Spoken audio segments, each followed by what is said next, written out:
Assalamualaikum warahmatullahi wabarakatuh. Sampurasun. Lujeng tepang dina pangajaran Basa Sunda kelas 10 materi narjamakeun. Satajan dikawitan materi narjamakeun, hayu urang tingali heula tujuan pangajaran materi narjamakeun.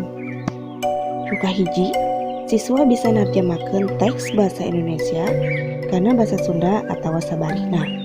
2. Siswa paham karena isi teks tarjamahan.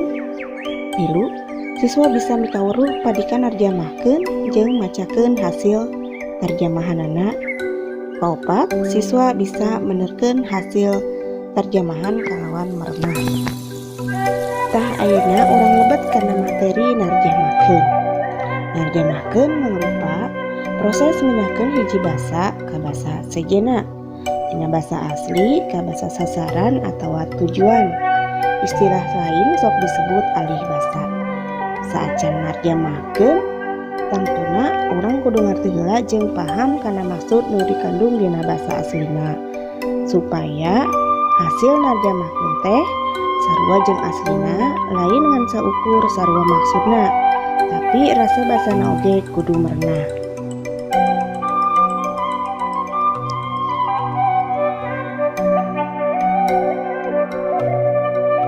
Mangga perhatikan teks tarjamahan dina contoh kahiji sareng contoh kadua.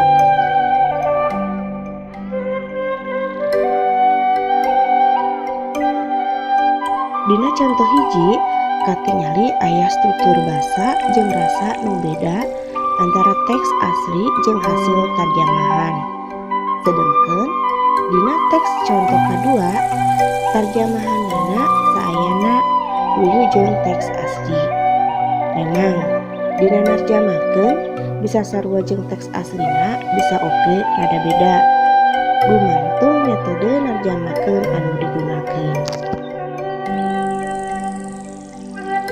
Metode narjamakeun teh aya 4 gumantung kana kaperluan. Nu kahiji, metode tarjamahan interlinear atau harfiah. Proses narjamakeun dina ieu metode unggal kecap luyu jeung runtuyan kecap dina basa aslina. Nu kadua, metode tarjamahan semiotis atawa bebas. Dina metode ieu proses narjamakeun teu satia kana basa aslina, ukur mudah maksud nu dikandungna. 3. Metode tarjamahan saduran atawa adaptasi.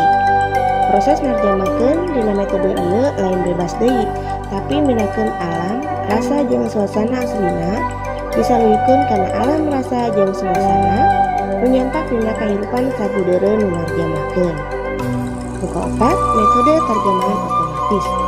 Dina ieu metode proses narjamakeun ngagunakeun alat pikeun mindahkeun basa hiji naskah asli kana basa sasaran.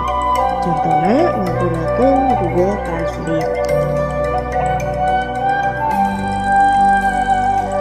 Proses narjamakeun.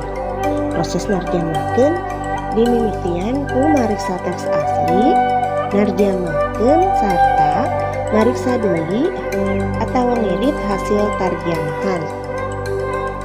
Hal-hal nu kudu diperhatikeun dina prak-prakan tarjamahan. Nu kahiji, kudu satia kana teks aslina jeung kudu nembongkeun kajujuran. Teu meunang nambahan atau ngurangan hal-hal anu penting dina teks asli. 2. Perhatikan karawandaria sumanget jeung suasana dina teks asli. Akan hasil tarjamahan luyu jeung rasa jeung gaya basana. 3. Narjamakeun teh ulah kaku, tapi kudu nguluyur saperti teks asli. Pamungkas, hadena narjamakeun teh dibarengan ku kamus. Sangkan ngagang pantun urang nyangan kecap-kecap anu teu dibikaharti. Rupina mung dicekapkeun sakitu materi narjamakeun.